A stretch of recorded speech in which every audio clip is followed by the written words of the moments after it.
Good morning, dear students. Today I brought to you another very important topic of auditing, and this topic today is auditing basic principles. Basic principles. You see, whatever what you do, whatever duty you do, you must maintain some basic principles. Without these basic principles, you cannot do your duty properly. So auditing is also having some basic principles. Auditing actually is a systematic and scientific procedure for inspection of financial statements. And there is, some standards of auditing or auditing and assurance standards. So AAS. Your subject is auditing and assurance, isn't it? When audit is there, then everybody gets assured that the books of accounts are correct and whatever the auditor is said, it is correct. So it's known as auditing and assurance. And for auditing and assurance, there are certain standards have been given. Then you have to follow the standards. Auditor has to follow those standards, those principles. These are known as basic principles of auditing. Now, in the accounting has some standards. In auditing also there are some standards. And standard number 200 in auditing, they say that there are 9 basic principles of auditing. 9 basic principles of auditing. So these basic principles of auditing describe the role and responsibility of the auditor. The role and responsibility of auditor and the general code of conduct. That means if you are in auditor, you have to follow these basic principles. If you follow these basic principles, only then your auditing will be fruitful and it will be effective and it will be dependable. Your report will be dependable and having confidence and credibility. So these are the 9. There are 9 principles. Let me very briefly, I'll be explaining these 9 principles one by one. See, principles number 1. Principles number 1 is, you write, integrity, independence, and objectivity. So principle number 1 has got 3 things: integrity, independence, and objectivity. Auditor has to be honest with auditing. That's a very important thing. Auditor has to be honest. He cannot be favoring a particular group of people or the organization or anyone. He should be very much unbiased and neutral. His integrity must not allow any malpractice. So remember, number 2, auditor should be independent. Principles of independence is very important, principles of independence, because if the auditor is working under influence of someone, under pressure, then the audit report will not be neutral. So here lies the importance of principles of independence. And then he must be objective throughout the process. Objectivity, objective minded. And number 2 principle is confidentiality. Auditor must maintain confidentiality. He must, whatever documents, because he is going to check and have access to all the documents, important documents, confidential matters of the company, of any organization. He should not share it out to any other person outside. He should be keeping it secret and confidential. This is a principle of confidentiality. The auditor has access to a lot of sensitive financial information of the organization. It is important that he respects the confidential nature of such information and documents. He cannot disclose any sensitive information to any third party. It's a requirement of the law. And he must also be careful with documents, certificates, etc. of the organization which are given to him. He must be very careful about these documents. He should not leak it out. He should not share it with other persons. He has to maintain strict confidentiality. Okay, confidentiality. Number 3, skill and competence. Skill and competence. You write number 3, skill and competence. The auditor must be experienced and trained in the procedure of auditing. He must be a trained person. He must be qualified. In companies, a person without being chartered accountant, he cannot be auditor. You know it. So he must be qualified. As a professional, he must be up to date on the recent developments. If necessary, he should go for training, because new things are coming, new acts are coming. Say GST has come in 2017, isn't it? GST has come. If the auditor does not get himself trained in GST, how can he audit? He should be trained, he should learn what is GST. On 1st July 2017, GST was introduced in India, came in effect. So he has to be acquainted with GST. When he was doing chartered accountancy course, he was not getting the GST. And when he was learning BCom, the GST was not there. But now GST has come. He has to be trained in GST. You should know about GST, otherwise cannot go for auditing. You cannot audit properly. And this way, many new laws are coming in, income tax and Companies Act. Yes, regarding Companies Act, I have to tell you something. Companies Act 2013, the balance sheet that you have learned is changed. There are a lot of changes, a lot of amendments in the balance sheets. And if you would like that, I can share with you one video I have made in the latest development of Schedule 3, latest changes and amendments in Schedule 3 of Companies Act 2013, what changes have been come in the preparation of the balance sheet. I can share it to you. It's not in your course, but you can have a look, because you are studying commerce. You should know about what is coming in the new Companies Act amendments. And this is actually now in become second semester course, corporate accounting. You can share this video with your brothers and sisters of second semester. I'll send to you this video I made for them, and I'm not getting their connection, most of them, because I'm not getting any form WhatsApp group with them. So new amendments are coming. These new amendments, auditor has to get acquainted with whatever he has learned in his own course when he was doing chartered accountancy or BCom or MCom. These things are there, but new development, he has to make himself up to date. Then one more point is there, number 4. Really, number 4, work performed by others. See, auditing is a very huge work. The auditor himself cannot do all works, so he has to depend on some of his employees. He has to appoint some people to do certain parts of the work. So auditor, work performed by others. The scope of the audit has become very vast. So auditor has employees, delegates, and other people who work on him.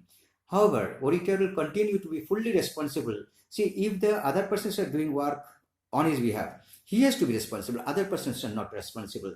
The auditor must be carefully supervise and review such work, and reasonably sure of the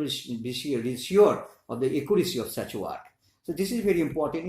Those you might be doing chartered accountancy course, when someone does chartered accountancy course, then that person acts as an article clerk under chartered accountant.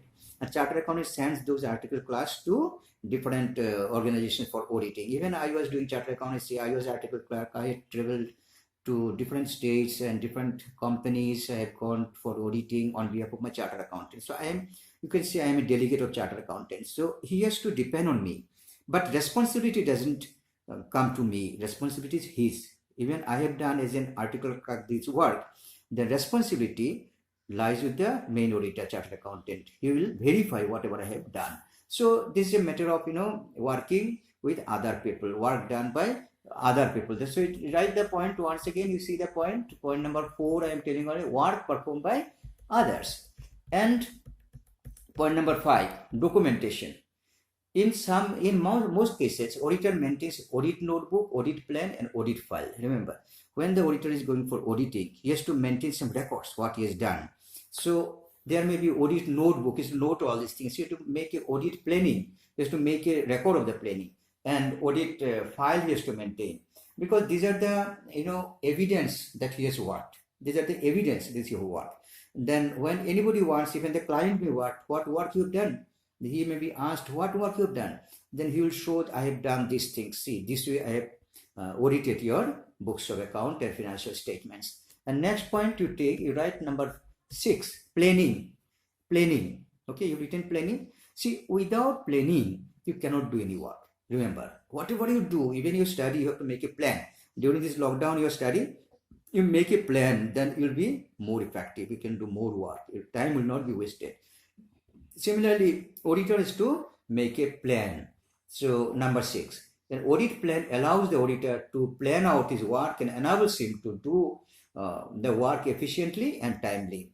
And every audit is different. So you cannot see that one plan you have made and that plan will be applicable in every organization. It is not that. When you make a plan for a particular company that you are going to audit, that plan may not be applicable to another organization. So you have to modify. Organization-wise, different plan may be there. Certain basic things will be common, but other things will be different. So plan you have to make. Whenever you go for auditing to any organization, before that, make a plan. What documents you shall check and how you shall check. Make a budget of your time that you are available. Whom you should send for the audit work on your behalf, I mean your delegates, all these things you make a planning. So number 6 is planning. But please write number 7. Number 7 is audit evidence. Evidence is very important. Audit evidence. Auditor can do the work with evidence. Auditor must collect enough evidence to support his final opinion. The collection of such evidence is done by compliance and substantive procedures. There are two sources of evidence, internal sources, external sources. And you can say external sources are more reliable. Anyway, both the sources of information, when you make auditing, go for auditing, then on what basis you'll be doing the auditing? So you need some evidence, some proof. It may be voucher, it may be document, it may be any certificate, or it may be any other supporting documents. It may be your memorandum of association, articles of association, or any other agreement between yourself, this client and outsider, and so many these evidences. You have to use these evidences. You have to collect these evidences and then verify the accounts. So this is number 7.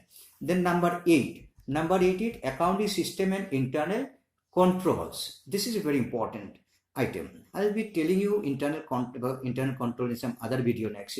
In your course in Unit 2, the auditor has to assure that the accounts of the organization are accurate and represent true and fair picture of the financial statements of the financial status of the company. Also, the auditor must ensure that all material information have been recorded in the accounts. Testing of internal control system is very important and it helps to determine the same. So auditor has to first verify before auditing starts, is to verify whether accounting system is all right or not. How is the accounting system? Accounting system is, he has to see what system of accounting is maintaining. He has to verify, he has to get acquainted with that.